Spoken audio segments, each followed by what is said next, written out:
తాకట్లో ఉన్న మీ బంగారాన్ని విడిపించి ఆ రోజు ఆన్లైన్ రేటుకి కొంటాం. Sharma gold company. ఆకాశంలో అంతా సవ్యంగానే సాగుతోంది. కొద్ది నిమిషాల్లో విమానం రన్వేను తాకాలి. లోపల ఉన్న అజిత్ పవార్తో పాటు మిగతా వాళ్ళు క్షేమంగా భూమి మీద అడుగు పెట్టాలి. కానీ విధి ఆ 5గురిని మృత్యువు వైపు నడిపిస్తోంది. బారామతి ఎయిర్పోర్ట్లో ల్యాండ్ అవడానికి సరిగ్గా 26 నిమిషాల ముందు నుంచి గాల్లో మృత్యువుతో పోరాడింది. పైలట్ ఒక్క నిమిషం ఆగి ఉంటే అజిత్ పవార్ బతికేవారేమో అన్న అనుమానం ప్రస్తుతం కలుగుతోంది. అసలు ఆ ఆఖరి 26 నిమిషాల ప్రయాణం గురించి డీజీసీఏ చాలా స్పష్టమైనటువంటి వివరణ ఇచ్చింది. ముంబై నుంచి బారామతికి బయలుదేరిన VTSSK రిజిస్ట్రేషన్ గల లియర్జెట్ 45 విమానం ఉదయం సరిగ్గా 8 గంటల 18 నిమిషాలకు మొదటిసారిగా బారామతి ఎయిర్ ట్రాఫిక్ కంట్రోల్తో సంప్రదింపులు జరిపింది. అప్పుడు అక్కడ వాతావరణం చాలా ప్రశాంతంగా ఉంది, గాలి వేగం అదుపులోనే ఉంది.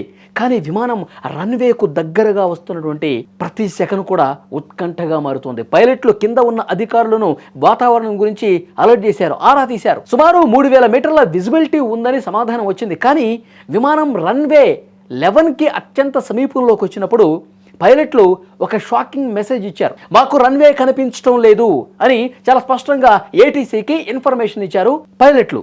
ఇక్కడే అసలైనటువంటి చిక్కు మొదలైంది. విజిబిలిటీ లేకపోవడంతో పైలట్లు విమానాన్ని మళ్ళీ పైకి లేపారు, గో అరౌండ్ తీసుకున్నారు. అంటే సురక్షితమైనటువంటి ల్యాండింగ్ కోసం విమానాన్ని మళ్ళీ గాల్లోకి తీసుకెళ్లారు.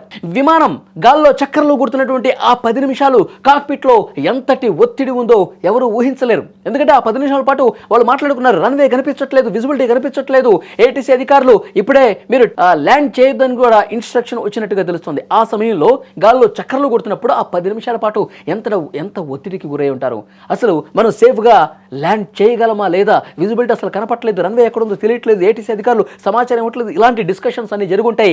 ఇవన్నీ కూడా ఆ బ్లాక్ బాక్స్ ఏదైతే ఉందో కాక్పిట్ వాయిస్ రికార్డర్ అది బయటకు వస్తే కానీ ఆ 10 నిమిషాల పాటు గాల్లో వాళ్ళు ఏం మాట్లాడుకున్నారో కూడా క్లియర్గా బయటకు వస్తుంది. ఒక వారం రోజుల పాటు సమయం పట్టే అవకాశం ఉంది. అయితే ఉదయం 8 గంటల 42 నిమిషాలకు పైలట్ల నుంచి ఒక మెసేజ్ వచ్చింది, రన్వే కనిపిస్తుందని. ముందు కనిపించలేదు కదా, అప్పుడు టేక్ అరౌండ్ తీసుకున్నారు, గాల్లోనే చక్కర్లు కొడుతూ ఉన్నారు. తర్వాత వాళ్ళకి రన్వే కనిపిస్తోంది మాకు అంటూ ATCకి ఇన్ఫర్మేషన్ ఇచ్చారు. ఇన్ఫర్మేషన్ వచ్చిన వెంటనే 8:43కు అధికారులు ల్యాండింగ్ క్లియరెన్స్ ఇచ్చేశారట. ఎందుకంటే పైలట్లే చెప్పారు రన్వే కనిపిస్తుంది అని.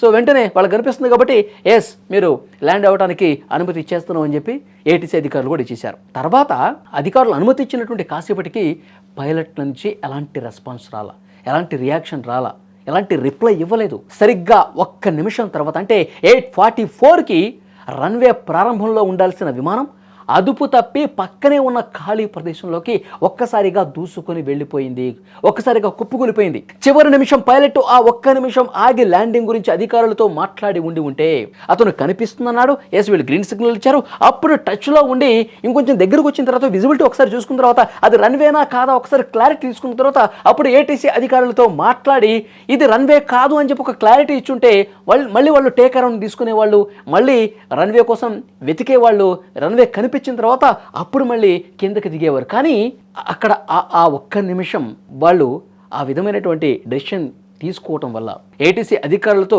క్లియర్గా మాట్లాడకపోవటం వల్ల ఇది జరుగుతుందేమో అని DGCA మేం చెప్పడం కాదండి, director general of civil aviation ఇచ్చినటువంటి వివరణ ఇది. చాలా స్పష్టంగా ఆ వివరణలో ఉంది. ఆ ఒక్క నిమిషం జాగ్రత్త వహించి ఉంటే ఇది ప్రమాదం జరగకపోయి ఉండేదేమో అన్న అనుమానం ఇప్పుడు DGCA ఆ రిపోర్ట్లో పేర్కొంది. ఆ రిపోర్ట్ను కూడా మీరు స్క్రీన్ మీద స్పష్టంగా చూడొచ్చు. విమానం నేలను బలంగా ఢీకొన్న మరుక్షణమే భారీగా మంటలు ఎగిసిపడ్డాయి. ఘోర ప్రమాదంలో డిప్యూటీ సీఎం అజిత్ పవార్ సహా పైలట్లు సుమిత్ కపూర్, శాంభవి పాఠక్, సెక్యూరిటీ ఆఫీసర్ విదీప్ జాదవ్, పింకీ మాలి సజీవ దహనమైపోయారు. మంటల తీవ్రత ఎంతలా ఉందంటే విమాన శకలాలు కూడా పూర్తిగా గుర్తుపట్టలేనంతగా మారిపోయాయంటే అందులో ఉన్నటువంటి మనుషులు ఇంకే ఏ విధంగా తల్లడిల్లిపోయి ఉంటారో, మంటల్లో కాలిపోయి స్పాట్లోనే. ఇది విమానం ఒక్కసారిగా బ్లాస్ట్ అయిపోయింది, విరిగిపోయింది, 3 ముక్కలైంది.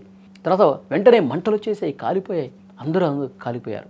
కానీ ప్రత్యక్షంగా చూస్తున్నటువంటి ఒక వ్యక్తి అరే విమానం ఒక్కసారిగా పక్కకి ఒరిగిపోయింది, మంటల్లో చిక్కుకుందని చెప్పి కాపాడే ప్రయత్నం చేస్తుంటే దగ్గరకు కూడా వెళ్ళలేకపోయారంట.